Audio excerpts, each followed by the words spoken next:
حضرت عیسیٰ علیہ السلام کی ایک کاشہ سر سے گفتگو۔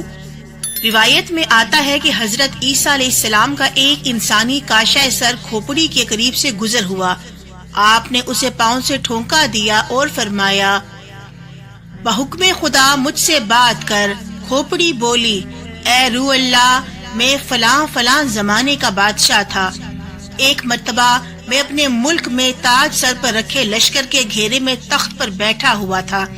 اچانک ملک الموت میرے سامنے آ گیا، جسے دیکھ کر میرا ہر عضو معطل ہو گیا اور میرے سامنے روح میری پرواز کر گئی۔ بس اس اجتماع میں کیا رکھا تھا؟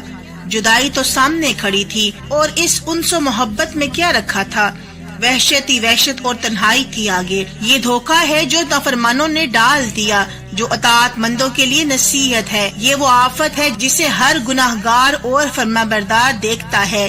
انبیاء کرام نے موت کے وقت صرف نزاع کی سختی کو بیان فرمایا ہے، اس خوف و دہشت کا تذکرہ نہیں کیا جو ملک الموت کی صورت دیکھنے والے انسان پر طاری ہوتا ہے۔ اگر ملک الموت کی صورت کو کوئی رات کو خواب میں دیکھ لے تو اسے بقیہ زندگی بسر کرنا اجیرن ہو جائے۔ اگر کوئی اسے موت کی سختی کے وقت ایسی ہیبت ناک شکل میں دیکھے تو انسان کا کیا حال ہو۔ اللہ تعالیٰ کے فرمانبردار اور نیک لوگ ملک الموت کو انتہائی حسین و جمیل شکل میں دیکھتے ہیں۔ چنانچہ حضرت اکرمہ حضرت ابن عباس رضی اللہ تعالیٰ عنہما سے روایت کرتے ہیں کہ حضرت ابراہیم علیہ السلام بہت غیرت مند انسان تھے۔ آپ کا ایک عبادت خانہ تھا، جب آپ باہر جاتے اسے بند کر جاتے۔ ایک دن باہر سے تشریف لائے تو دیکھا کہ عبادت خانے میں ایک آدمی کھڑا ہے۔ آپ نے پوچھا، تجھے کس نے میرے گھر میں داخل کیا ہے؟ وہ بولا، اس کے مالک نے۔ آپ نے فرمایا، اس کا مالک تو میں ہوں۔ اس نے کہا، مجھے اس نے داخل کیا ہے جو اس مکان کا آپ سے اور مجھ سے زیادہ مالک ہے۔ آپ نے پوچھا، کیا تم فرشتوں میں سے ہو؟ وہ بولا، ہاں، میں ملک الموت ہوں۔ فرمایا، کیا تم مجھے اپنی وہ صورت دکھلا سکتے ہو جس شکل میں تم مومنوں کی روح قبض کرتے ہو؟ ملک الموت نے کہا، ہاں۔ آپ ذرا دوسری طرف توجہ کیجئے۔ چند لمحے دوسری طرف متوجہ ہونے کے بعد آپ نے دوبارہ اس کی طرف دیکھا تو انہیں ایک حسین و جمیل جوان نظر آیا جس کے چہرے پر نور برس رہا تھا۔ لباس انتہائی پاکیزہ پہنے اور اس سے خوشبو کی لپیٹیں اٹھ رہی تھیں۔ آپ نے یہ منظر دیکھ کر فرمایا، اے اسرائیل، اگر مومن کو موت کے وقت اور کوئی انعام نہ ملے، صرف تمہاری صورت ہی دیکھنے کو مل جائے تو یہی کافی ہے اور بہت بڑا انعام ہے۔ ایک اور روایت میں آتا ہے کہ جب بھی کوئی آدمی مرتا ہے، وہ مرنے سے پہلے نامہ اعمال لکھنے والے فرشتوں کا مشاہدہ کرتا ہے۔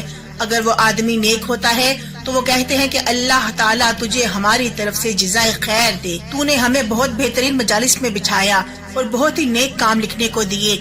اور اگر مرنے والا گناہگار ہوتا ہے تو کہتے ہیں کہ اے اللہ تجھے ہماری طرف سے جزائے خیر نہ دے، تو نے بہت ہی بری مجالس میں ہمیں بلایا اور گناہوں اور برا کام سننے پر مجبور کیا، اللہ تجھے بہتر جزا نہ دے۔ اس وقت انسان کی آنکھیں کھلی کی کھلی رہ جاتی ہیں اور وہ کسی چیز کو نہیں دیکھ پاتا سوائے اللہ تعالیٰ کے فرشتوں کے۔ تیسری آفت گناہگاروں کا جہنم میں اپنے ٹھکانے کو دیکھنا اور وہاں جانے سے پہلے ہی انتہائی خوفزدہ ہو جانا ہے۔ اس وقت وہ نزاع کے عالم میں ہوتا ہے، اس کے اعضائے بدن ڈھیلے پڑ جاتے ہیں اور اس کی روح نکلنے کو تیار ہوتی ہے، مگر ملک الموت کی آواز کے جو دو بشارتوں میں سے ایک پر مشتمل ہوتی ہے سنے بغیر نہیں مر سکتے۔ یا تو یہ کہ اے دشمن خدا تجھے جہنم کی بشارت ہو، یا پھر یہ کہ اے اللہ کے دوست تجھے جنت کی بشارت ہو۔ اس لیے عقل مند موت کے وقت سے بہت خوفزدہ رہتے ہیں۔ نبی اکرم صلی اللہ علیہ وآلہ وسلم کا فرمان ہے کہ تم میں سے کوئی شخص بھی اس وقت تک دنیا سے نہیں نکلتا جب تک کہ اپنا ٹھکانہ خواہ وہ جنت میں ہو یا جہنم میں ہو دیکھ نہ لے۔